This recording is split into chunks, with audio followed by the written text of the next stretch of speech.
How's it going, everybody? And the best is, the best there was, the best there ever will be. There have been none before me, and there'll be none after me. Therefore, I am the one and only Jake Kobe.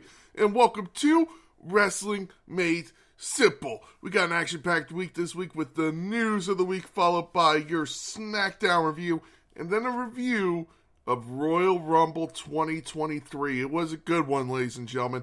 And then we have a review of Monday Night Raw. And we look into Elimination Chamber month as we have a review of Elimination Chamber 2011. And finally, we have your drink of the week, followed by a reading from the Book of Rules. And lastly, but certainly not least, the Patron of the week. Let's get into the news, though, as who does Seth Rollins not want to see return, and who does he want to see return to WWE?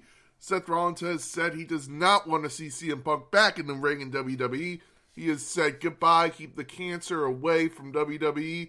We knew he was a bad guy over here, now they know he's a bad guy over there. We now know we do not want to see CM Punk back in WWE. But apparently he wants to see FTR return to WWE, as he said they are in a hell of a tag team, and he would love to see him compete in WWE once again. And also, who else has been in D-Generation X and The Shield besides Kurt Angle? Apparently, Triple H. If you guys forgot, Triple H was a member of The Shield when Roman Reigns went down. I believe it was the mumps he was battling because he got from Bray Wyatt. And Triple H came in and filled in for a couple of live tours in India.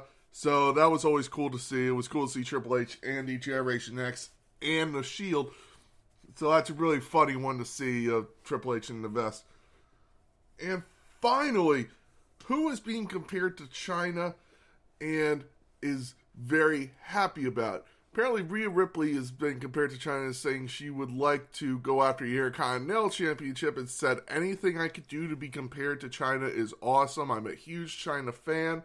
So, shout out to Rhea Ripley. If she wants to be compared to China, she's definitely on her way. But that was the news of the week, ladies and gentlemen. Let's get into SmackDown before the Royal Rumble. It was a good show, ladies and gentlemen. I really enjoyed this go-home show. Let's pull up my review.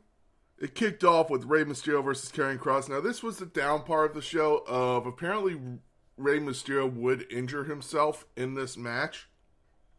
And that's what led to the quick finish. It was supposed to be a longer match. So a lot of segments would get put in for time because of this match. Rey Mysterio would roll up Karrion Kross in a crucifix for the win. So if you're wondering why that happened, it's because Rey Mysterio was injured. We then get the New Day, The Miz, Austin Theory, all talking about what they're going to do in the Royal Rumble match. And then Brock Lesnar comes out. Bobby Lashley come out. Bobby Lashley hits Theory with a spear. Brock Lesnar F5s Bobby Lashley. And we get Brock Lesnar standing tall, saying he's going to enter the Royal Rumble. Very cool to see, and I will go into what happened with him in the Royal Rumble later on. We then get Lacey Evans versus a local talent. Lacey Evans would lock in the Cobra Clutch to make her opponent pass out. I'm seriously thinking they're bringing back Sergeant Slaughter anytime now. That's the talk. So I could easily see Sergeant Slaughter coming back maybe next week on SmackDown. We then get the Viking Raiders attacking Drew McIntyre and Sheamus on their way for the SmackDown #1 Contenders Tournament. The Viking Raiders would beat the shit out of Sheamus and Drew McIntyre, but Sheamus and Drew McIntyre would fight back. Adam Pearce then announced since the Viking Raiders beat Sheamus and Drew McIntyre, they would need a replacement. Who would their replacement be to face Hit Row? It would be Braun Strowman and Ricochet. Braun Strowman and Ricochet would beat Hit Row. I really don't understand Hit Row's booking right now. I really don't. We then get LA Knight coming to the ring dressed up as Bray Wyatt, which was actually pretty funny. LA Knight would come out dressed with the hat, the Hawaiian shirt, a small little lantern. he would make fun of Bray Wyatt, saying it's gonna be very easy for him to beat him. And then Bray Wyatt comes out and says, tomorrow when the lights go off, LA Knight will meet the man he's been waiting for. Very cool promo by Bray Wyatt and really got me excited for the Lights Out match. We then got Imperium versus Legado de Fantasma in a tag team match for the number one contenders tournament. Imperium would pick up the win in a very hard-fought match. It was a very good chemistry between these two teams. And a team that, if Imperium were to win the tag team championships, it would be a feud I would definitely be interested in seeing. We then get Charlotte Flair telling Adam Pearce she wants Sonya Deville next week for the Women's Championship.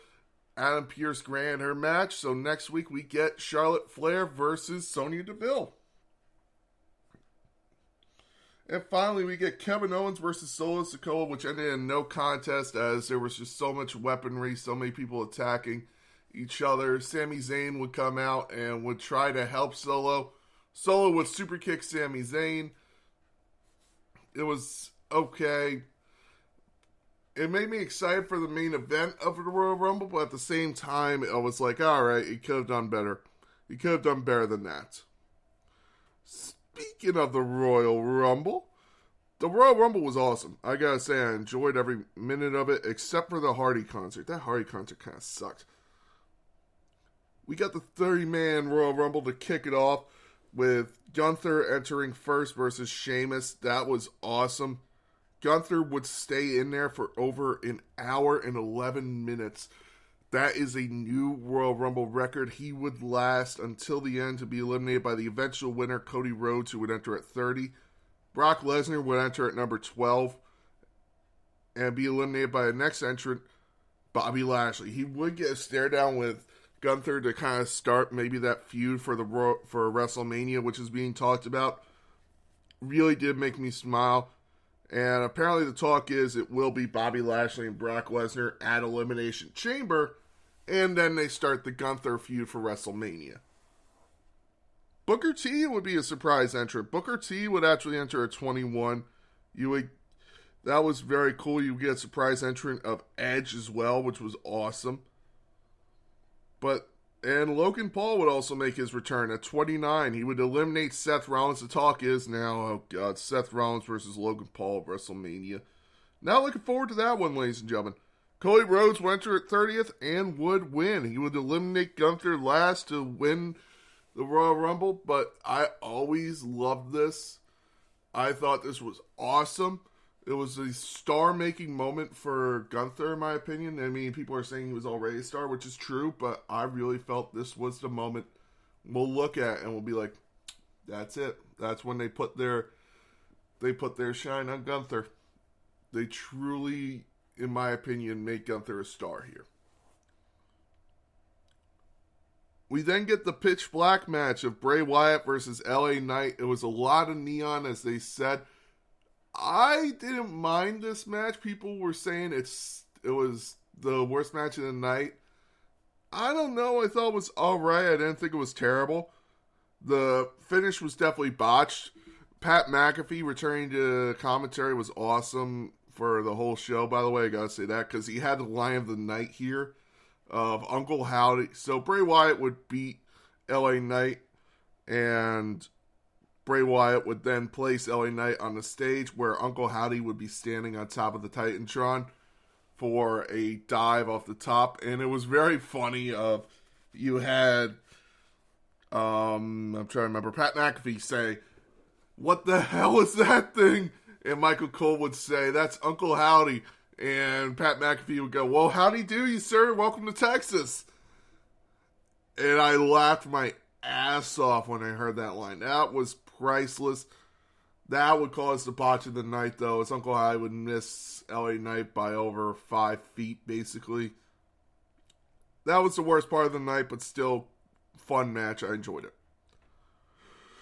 We then get Bianca Belair versus Alexa Little Miss Bliss, stopping myself, for the Raw Women's Championship. Alright match. It was kind of fun, but nothing really to write home about. Bianca Belair would hit the KOD kind of early on, only 7 minutes in, and would pick up the win.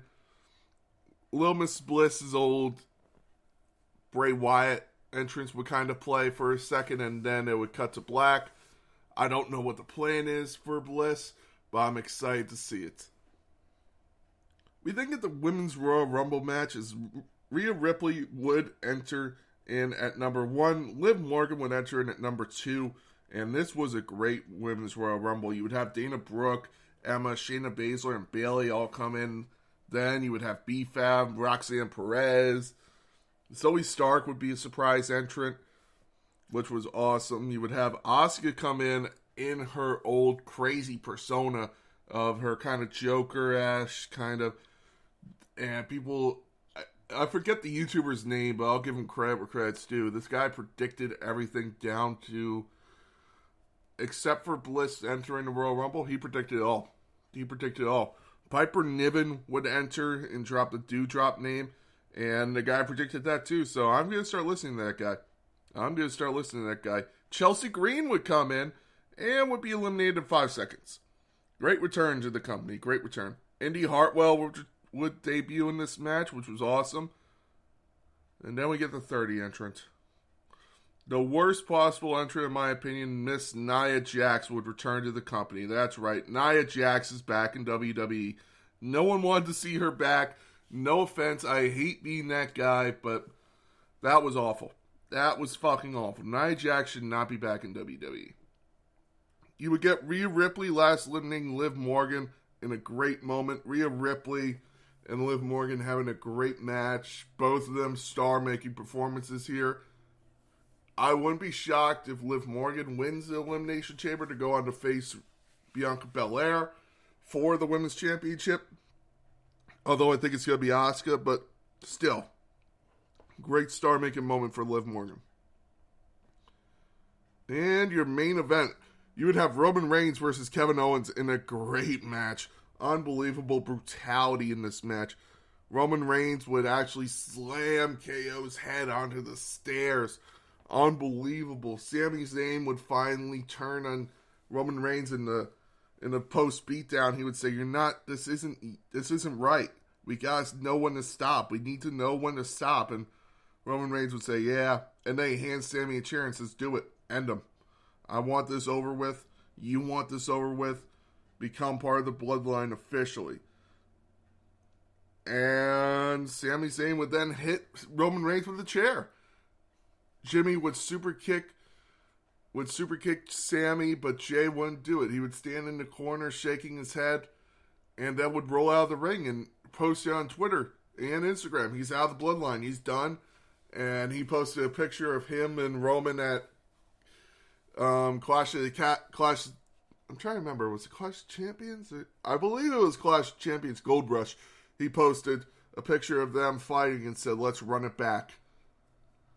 I don't know what this means, but this is going to be awesome. That was your Royal Rumble. If I had to grade it, definitely a B+ grade. The final segment of the Bray Wyatt match takes away, and so does Nia Jax returning. I did not like that. I thought Nia Jax coming back was idiotic. And the Hardy performance. God, that was bad. That was bad. But let's go to Raw. As Raw kicked off with the American Nightmare, your men's Royal Rumble winner Cody Rhodes saying, at WrestleMania, Roman Reigns can be the biggest superstar, but he will not be the undisputed WWE Universal Champion. The Judgment Day came out to interrupt Cody, and basically Cody challenged one of them to a match. He didn't care which one. And Cody, it was then announced it would be Cody versus Finn, which I was so excited for. Edge then came out and brawled with the Judgment Day. Awesome to see. Really liked this. We then go to our next match of Seth Rollins versus Chad Gable, and this is why I'll hold that I think Seth Rollins is the best wrestler on the planet. He has chemistry with everyone. Anyone he steps in the ring with, they're going to have a great match. I thought it was just perfect. Seth Rollins had a great match with Chad Gable. Really made Chad Gable look like a star. Basically made Chad Gable look like Kurt Angle. And don't get me wrong, I think Chad Gable is a great wrestler, but I didn't think he was that level. Seth Rollins made him that level. Seth Rollins would pick up the win and would move on to Elimination Chamber, qualifying for the U.S. title Elimination Chamber match. We then get Io Sky versus Candice LeRae in an alright match. Nothing to write home about. It's been cool to see these matches because they're really bringing up the women's division, but there was nothing that I was like, oh, this is a great match. This is going to be great. We then get Rhea Ripley coming out and announcing who she will challenge for at WrestleMania. Rhea Ripley chose Charlotte Flair. She said, I came in at WrestleMania 36 as a brash, young, ready to beat everyone, and Charlotte Flair beat me down. She turned me around. So Charlotte, I want my revenge. So it will be Charlotte Flair and Rhea Ripley at WrestleMania 39. Ooh, this is going to be good. We then get a backstage interview with Seth Rollins where Kathy Kelly asked him, what do you think about Logan Paul eliminating you? Seth Rollins didn't answer. He just turned away. God, please don't make this Logan Paul and Seth Rollins at WrestleMania. Please, God. We then get Johnny Gargano and Dexter Lumis going to the ring to face off against Baron Corbin with JBL at his side. And who will qualify for the Elimination Chamber match? It would be a hard-fought match. And, you know, I always get people saying, oh, Corbin sucks because he's a heel. He's a heel. That guy works as hard as he can in the ring to make everyone look as talented as they can. And you know what? Baron Corbin, you're one of my favorite wrestlers because of that. Because you will sacrifice everything to make sure the guy you're wrestling is awesome. So Baron Corbin, shout out to you, man. Johnny Gargano, great match. Johnny Gargano would pick up the win and moves on to Elimination Chamber. We then get MVP's VIP Lounge. I still love that. I love MVP back in WWE, man. You know, he's still one of my favorite wrestlers of all time. MVP basically compared Bobby Lashley to The Undertaker. He says, Lesnar basically asked, are you saying Bobby Lashley is more dangerous than The Undertaker? He said, Bobby Lashley is more dangerous than The Undertaker to you. Not to anyone else, but to you. Theory then tried to beat the shit out of MVP, but Bobby Lashley came out, attacked Theory, tried to hit a spear, but Theory pulled MVP in front of him, and Lashley accidentally speared MVP. But still cool to see. We then got Miz TV, as Miz TV talked about how he deserved better at what he got at Royal Rumble. He deserves to be in the Elimination Chamber match. He deserves to be better booked for Raw 30. And then Adam Pearce comes out and says, you want a great match tonight? Well, here's your match against someone who has been injured and is back and is now part of the Raw roster. Rick Boogs is back in WWE, and Rick Boogs had a great match. He beat the shit out of The Miz. Rick Boogs is back on WWE. We then get Maximum Male Models. Maxine Dupree has apparently set her eyes on Otis to join the Maximum Male Models. I'm shocked this gimmick is still going. We then get Bayley in the ring talking about how she eliminated Becky Lynch, how she didn't win the Royal Rumble, but that's not the reason she entered. The only reason she entered was to make sure that Becky Lynch didn't win. Becky Lynch then came out and said, yeah, but I've won it. I've basically done what you can't do. Bayley then said, you're not a star. The only reason your husband, Seth Rollins, married you is because he knocked you up. Oh, that was bad.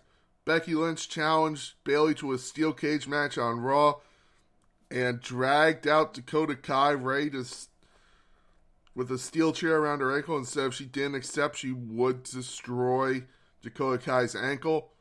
Bayley finally accepted, and it was made official.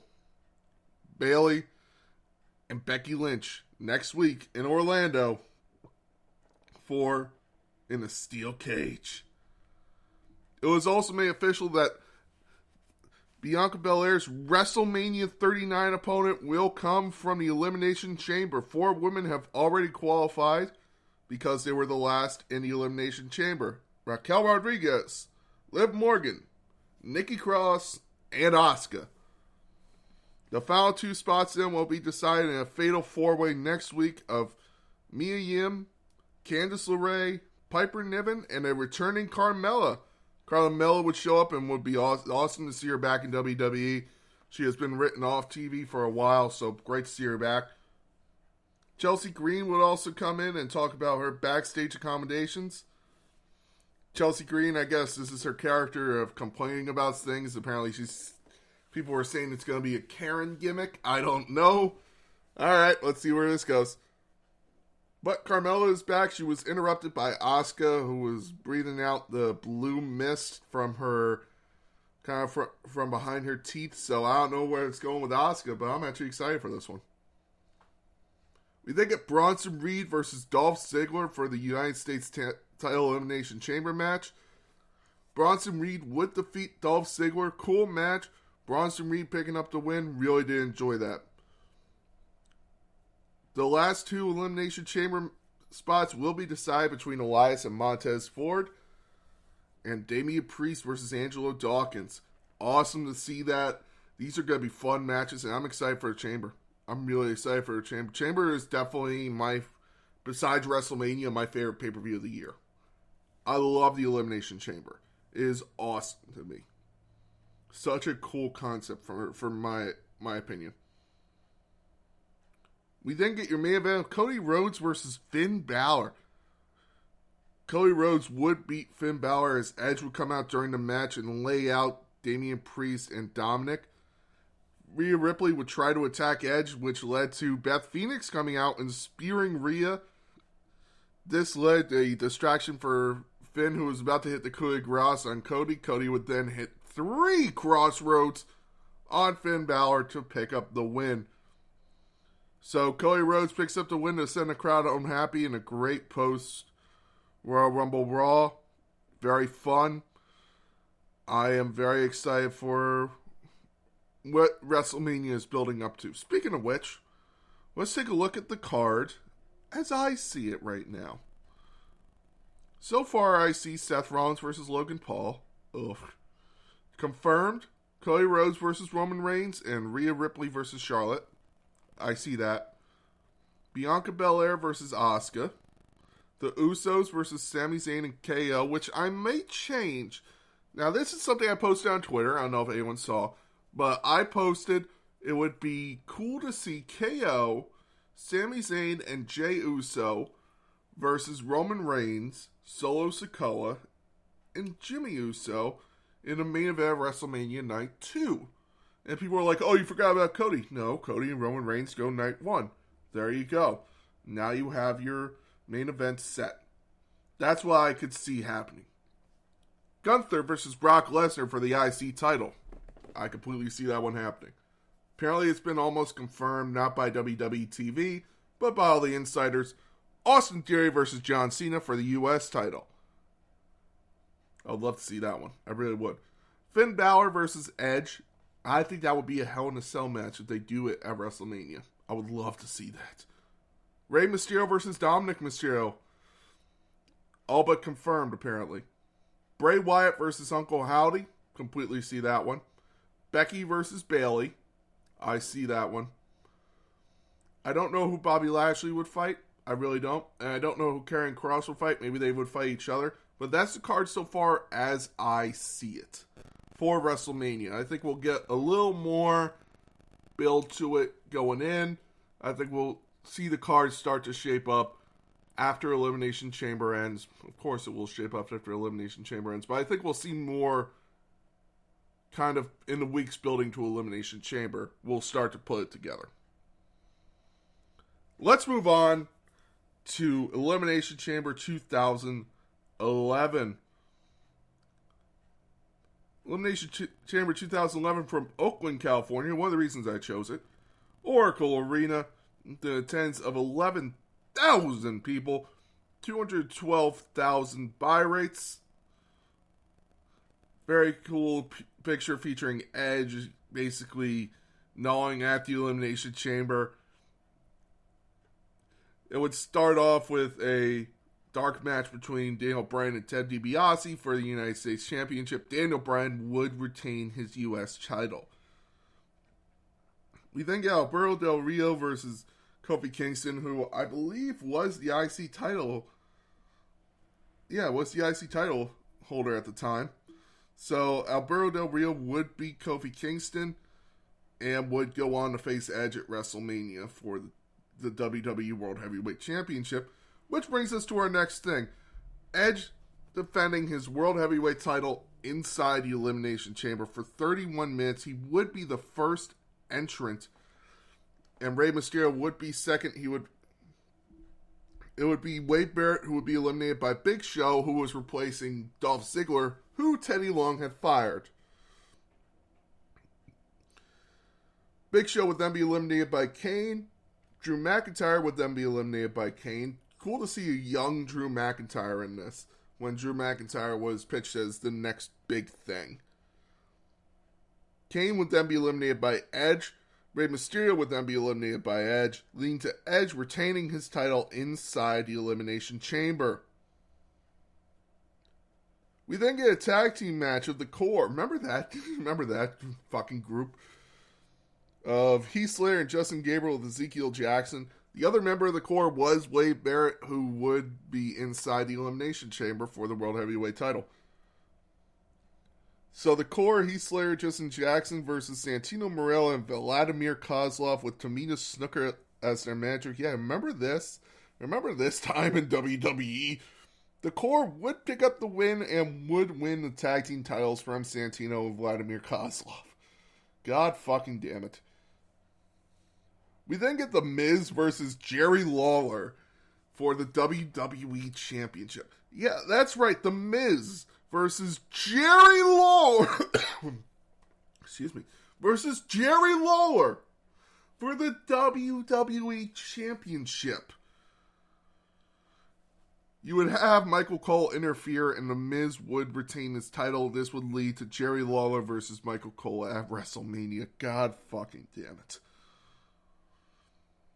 Finally, you would get the Elimination Chamber for Raw, as it would be R-Truth, Randy Orton, King Sheamus, John Morrison, CM Punk, and John Cena for the right to face The Miz at WrestleMania 27 for the WWE Championship. R-Truth would be eliminated first by King Sheamus, then you would get Randy Orton eliminated by CM Punk, sending up their WrestleMania match. You would get King Sheamus eliminated by John Morrison eliminated by CM Punk, CM Punk then being eliminated by John Cena for the win. John Cena would then go on to face The Miz at WrestleMania, which he would lose to set up the match at WrestleMania 28 with The Rock.